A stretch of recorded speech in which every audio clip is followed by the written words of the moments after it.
está aqui para fazer o primeiro episódio do podcast Conexão Jovem da FET. Seja bem-vindo, chega para cá, vem conhecer um pouquinho do nosso espaço e venha falar conosco um pouquinho hoje sobre um tema muito interessante, não é isso, Guilherme? É isso mesmo. Hoje aqui a gente está para trabalhar o tema do Janir Gomes. Estamos aqui com o Carlos. Prazer. Chamo Carlos, bom dia, boa tarde, boa noite, pelo quando vocês estiverem escutando a gente. Eu chamo Carlos, sou psicólogo, trabalho com o tema de saúde mental hoje com os meninos. Hoje realizei uma palestra mais cedo com os alunos aqui da FET e vai ser um prazer conversar com vocês hoje. Bom, para iniciar nosso assunto, eu queria fazer uma pergunta. É, eu senti, assim, como pessoa que ao longo dos anos, nessa nossa interação atual, que as pessoas têm aumentado cada vez mais os casos de depressão, ansiedade, TDA, TDAH e por aí vai. E sim, eu acho que isso pode ser por decorrência também de uma certa ignorância do passado, de as pessoas não correrem atrás, não buscarem, não ir atrás de saber mesmo. Eu acho que sim. Na verdade, doenças mentais, elas sempre existiram. Ansiedade, depressão, sempre teve. Não é uma coisa de agora. Só que hoje em dia a gente tem mais informação, mais transmissão de conhecimento. Então as pessoas hoje em dia falam, isso não, talvez eu não seja estranho, talvez isso tenha um diagnóstico. Talvez eu sofra de algo. Então, com o passar do tempo, as pessoas agora com mais internet, mais conhecimento, mais conversas, elas perceberam que elas podem conversar e também procurar profissionais da área para trabalhar sobre isso, né? Eu acho que sim, a transmissão de dados e as inovações, elas trazem mais isso à tona, mas é muito mais um reflexo da sociedade. Mostra que uma sociedade hoje em dia está um pouco mais adoecida, né? E que a gente pode e deve procurar ajuda. Ô Carlos, tem um tema também que eu e o Gui estavam comentando mais cedo, que é, né, as pessoas hoje em dia, a gente ainda ouve falar isso, né? É louco, fulano é louco. Você acha que isso prejudica que as pessoas tenham acesso à terapia, que as pessoas tenham acesso até ao psiquiatra? Recentemente, em atendimento a um jovem, ele falou para mim assim: Ah, minha psicóloga falou que eu tenho psiquiatra, mas eu não vou porque eu não sou louco e vou ser internado. Então, eu queria saber a sua opinião, né, sobre essa questão da loucura. E também tem a questão que às vezes a pessoa tem algum transtorno mental, e as pessoas antigamente falam assim: ah, fulano é louco. Não, ele é louco ou ele tem um transtorno mental? O- Dá uma palhinha pra gente sobre isso aí. Claro. Assim, a loucura, né, vamos dizer assim, é um tópico muito sensível e deve, né, na verdade, ser muito respeitado. Por quê? Porque se a gente for pegar lá no começo de Foucault, que vai falar sobre a história da loucura, que tem um livro, ele vai dizer o sinônimo de loucura começou lá com os leprosos, né? Por causa das pessoas serem diferentes, das pessoas terem medo daquilo, de serem contaminados. E como eles não sabiam o que era aquela doença, eles isolavam aquelas pessoas, né? Eles iam isolando. E isso, com o passar do tempo, claro que mas com o passar do tempo gerou os manicômios, que antigamente, né, que eram chamados de manicômios, e a gente teve a revolução antimanicomial, que foi uma luta muito aclamada e muito importante para nossa sociedade, para a gente entender que não existe loucos, existe pessoas que têm problemas de saúde mental e presentes que devem ser tratados, porque a sociedade ela exclui aquilo que é diferente. Manicômios antigamente não eram só pessoas que eram adoecidas mentalmente, mas existiam pessoas homossexuais, existiam pessoas que tinham contra ideias políticas que eram excluídas da sociedade. Ou, por exemplo, essa pessoa é de uma família rica, mas ela não coloca dos valores da nossa família, então vamos excluir ela, vamos afastar ela.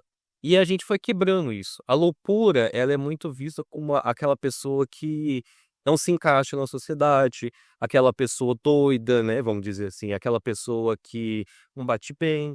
E as pessoas hoje em dia ainda têm até um meme, né, tipo: "Ah, fugiu do CAPS", ou "Ah, saí do CAPS", né, como se o CAPS fosse uma coisa ruim, só doidos vão pra lá.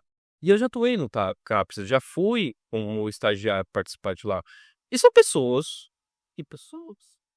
adoecidas frequentemente, mas que estão procurando uma saúde mental. E se saiu do CAPS, assim, ou com alta, que ótimo.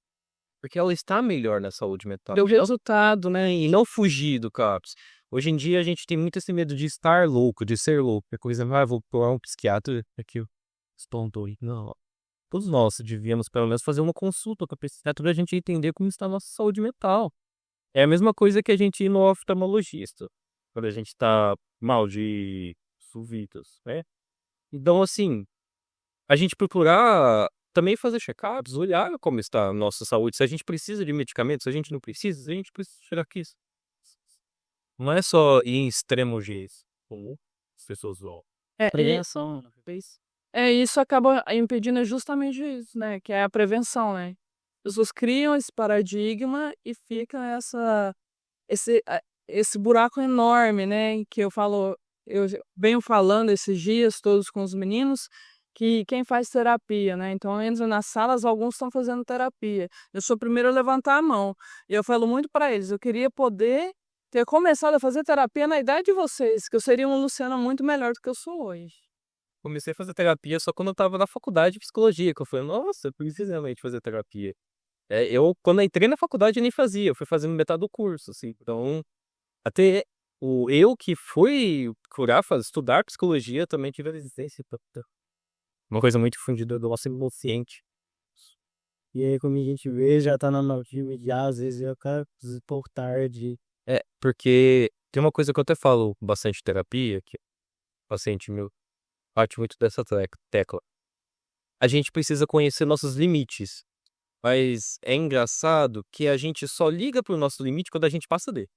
A gente passou do nosso limite, não, agora que eu tenho que procurar ajuda. Não, se isso tá te incomodando, é porque você chegou no seu limite. Já está te incomodando. Você não precisa falar, não, por isso é inadmissível que eu vou procurar. E, bom, para trazer um outro assunto à pauta, eu queria falar sobre amadurecimento. Eu queria te perguntar se você acha que às vezes a exposição ao excesso de informação pode causar um amadurecimento precoce. E se esse amadurecimento precoce, ele pode causar ali problemas mentais, emocionais. Sim e não. Depende. Agora a gente entra num tópico sensível porque vai depender do que é consumido pelas pessoas. Né? Hoje em dia a gente tem muito acesso à tecnologia na internet. E a gente está exposto a tudo. E a tudo é tudo mesmo. Desde vídeos de crianças e fofinhas brincando, né? E que a gente ri, que a gente acha fofinho, até coisas hediondas que passam na notícia. Muitas vezes uma notícia sobre, sei lá, um acidente, que tem fotos pesadas, muitas vezes uma criança de 6, 7 anos está no Instagram do pai e da mãe e vê aquilo. Então, assim, pode acontecer um labor desse. Nossa, pode. É comum? Infelizmente, hoje em dia a gente vê que sim. Mas a gente tem que entender também o que é exposto. E como que a gente pode entender isso, principalmente para crianças, né? O adolescente, mesmo que ele seja exposto das coisas, bem, ele já tem um desenvolvimento egóico um pouco maior para entender o que é certo e errado. Uma criança já não.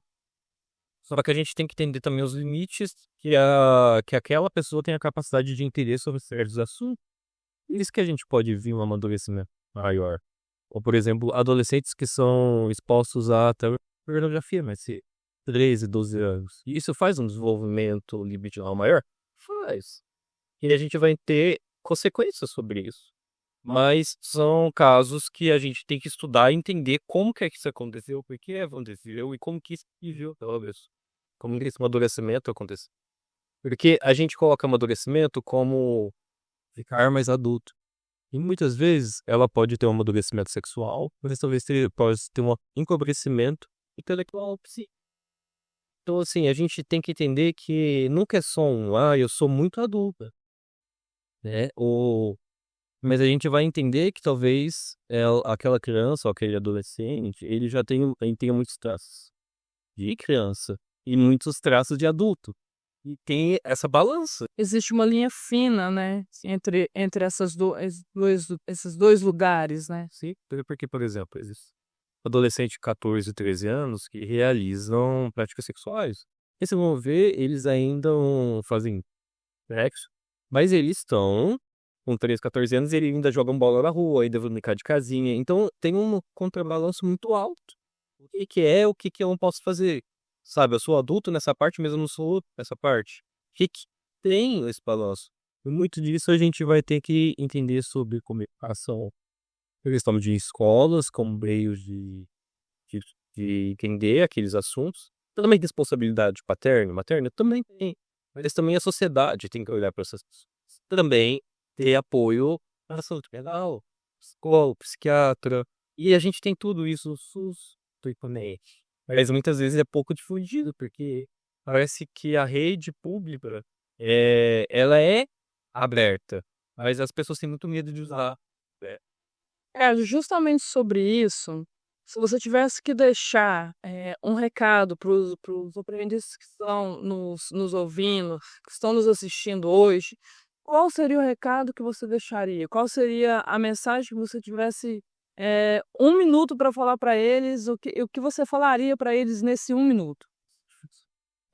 Bom, eu acho que eu deixaria a mensagem de que, além de procurar ajuda, se vocês precisarem de ajuda e estender a mão para quem precisa, também não se cobrem tanto.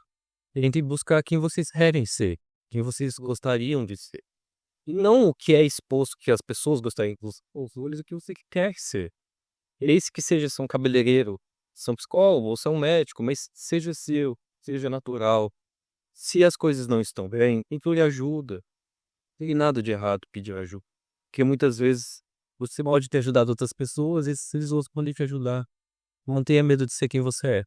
Porque se você não fizer coisas para você, alguém faz. Então faça. Não custa nada tentar. Sonhar. Gente, eu acho que é sobre isso. Esse bate-papo maravilhoso, né, Gui, que nós tivemos aqui com o Carlos. A palestra de manhã também foi maravilhosa. Teremos outra agora à tarde. E é isso. Esse é o primeiro podcast de muito. Acompanhe a gente, não perca nenhum episódio.